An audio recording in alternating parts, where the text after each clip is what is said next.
ছায়ার অতিথি। রাত তখন 12:30। বিশাল পুরনো একটি অতিথিশালা, হিলভিউ রেসিডেন্সি, যেখানে 3 তলা জুড়ে মোট 10টি রুম, চারপাশে পাহাড়, কুয়াশা আর ঠান্ডা বাতাস। অতিথিশালাটিতে আজ একমাত্র অতিথি হলো নিশাত, কলকাতা থেকে আসা এক সফটওয়্যার ইঞ্জিনিয়ার। রিসেপশনের বুড়ো ম্যানেজার তাকে রুম দেখাতে দেখাতে বলল, ম্যাডাম 303 নম্বর রুমে উঠবেন না, আজকাল ওই রুমটা খোলা রাখি না। নিশাত অবাক হয়ে জিজ্ঞেস করল, কেন, কোনো সমস্যা? বুড়ো ম্যানেজার শুধু বলল, হিলভিউয়ের কিছু রুম অতীতের জন্য বন্ধ, এই রুম 302 একদম সেফ। নিশাত রুমে উঠে দরজা বন্ধ করতে অনুভব করলো এক ধরনের অস্বস্তিকর হাওয়া। জানালার বাইরে ঘন কুয়াশায় পাহাড় ঢেকে গেছে। ক্লান্ত নিশাত ব্যাগ রেখে বিছানায় বসছিল, ঠিক তখনই ঠক ঠক দরজায় কেউ নক করলো। রিসেপশন থেকে কি কিছু দিতে ভুলে গেছে নাকি? দরজা খুলতে দেখা গেল করিডোরে কেউ নেই, শুধু দূরে 303 নম্বর রুমের দরজাটা আধ খোলা, ভেতর থেকে হালকা আলো বেরোচ্ছে। মনে মনে ভাবলো, ওরা তো বলেছিল 303 চালু নয়। নিশাত এগোলো না, দরজা বন্ধ করে ফোনে নেট ধরবে কিনা দেখে ওয়াইফাই অন করলো। সাথে সাথেই এক অদ্ভুত জিনিস ঘটলো, একটা নোটিফিকেশন ভেসে উঠলো, 303 গেস্ট নেটওয়ার্ক কানেক্টেড। নিশাত কেঁপে উঠলো, 303 নম্বর রুমের নেটওয়ার্ক সক্রিয়, তাহলে রুমে কেউ আছে।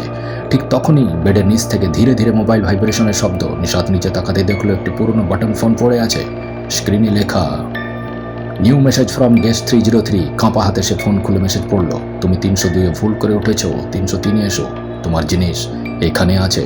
নিশাতের হঠাৎ শ্বাস বন্ধ হয়ে এলো, আমি তো কোনো জিনিস রাখিনি, তাহলে কে? সে রিসেপশনে ফোন করতে গেল, কিন্তু লাইন কাটা, নেটওয়ার্ক শুধু 303 গেস্ট নেটওয়ার্কেই কাজ করছে। ভয়কে জয় করতে নিশাত সিদ্ধান্ত নিল সত্যি জানতে হবে।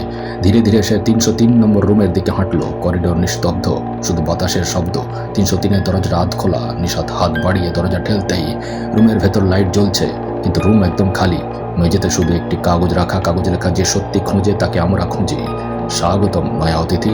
ঠিক তখনই দরজাটা নিজের থেকে জোরে বন্ধ হয়ে গেল। নিশাত চিৎকার করে দরজা খুলতে গেল, খুলছে না। তারপর পেছন থেকে কারো ভারী শ্বাস নেওয়ার শব্দ।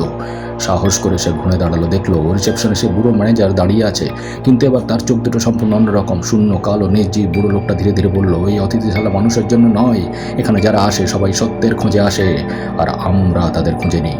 নিশাত কাঁপা গলায় বলল, আপনারা কারা, আমার কি চান? লোকটা এগিয়ে এলো, 303 নম্বর রুমটা অনেক বছর আগে বন্ধ, ওই রুমে যারা থাকে তারা পৃথিবী ছেড়ে চলে যায়। তুমি 302-এ উঠেছো ঠিকই, কিন্তু ভুল জায়গায় ভুল সময়ে। পেছনে দেওয়ালে একটা ছায়া নড়ল, যেন আরেকজন আছে রুমে। হঠাৎ সব লাইট নিভে গেল। অন্ধকারে কান্নার মতো শব্দ, পায়ের শব্দ, নিঃশ্বাস সব একসাথে মিশে গেল। শেষ মুহূর্তে নিশাত হাতের সুইচ খুঁজতেই লাইট জ্বলে উঠল। রুমে কেউ নেই। 303 নম্বর রুমটা পুরো ফাঁকা, রিসেপশনিস্টও নেই, দরজা খোলা, কোনো কাগজ নেই, কোনো ফোন নেই। সব কিছু যেন কয়েক মুহূর্তের স্বপ্ন। নিশাত দৌড়ে রিসেপশনে গেল। রিসেপশন পুরো অন্ধকার, পুরনো ভাঙাচোরা, মাসের পর মাস কেউ ব্যবহারই করেনি। দরজার বাইরে বের হতে যেতে দেখে বোর্ডে লেখা, হিলভিউ রেসিডেন্সি ক্লোজড সিন্স 2014। নিশাতের পায়ের নিচের মাটি সরে গেল। সেই যে অতিথিশালায় ছিল তা গত 11 বছর বন্ধ। সামনের কাছে নিজের প্রতিচ্ছবি দেখতে এসে লক্ষ্য করলো তার পেছনে 303 নম্বর রুমে সে কালো ছায়া দাঁড়িয়ে। একই শব্দে আবার নোটিফিকেশন ভেসে উঠল, ওয়েলকাম টু 303, ছায়ার অতিথি। ঘরে কে ছিল? দেওয়ালে দেখা গেল দ্বিতীয় ছায়া। নমস্কার, please like and subscribe. Thank you.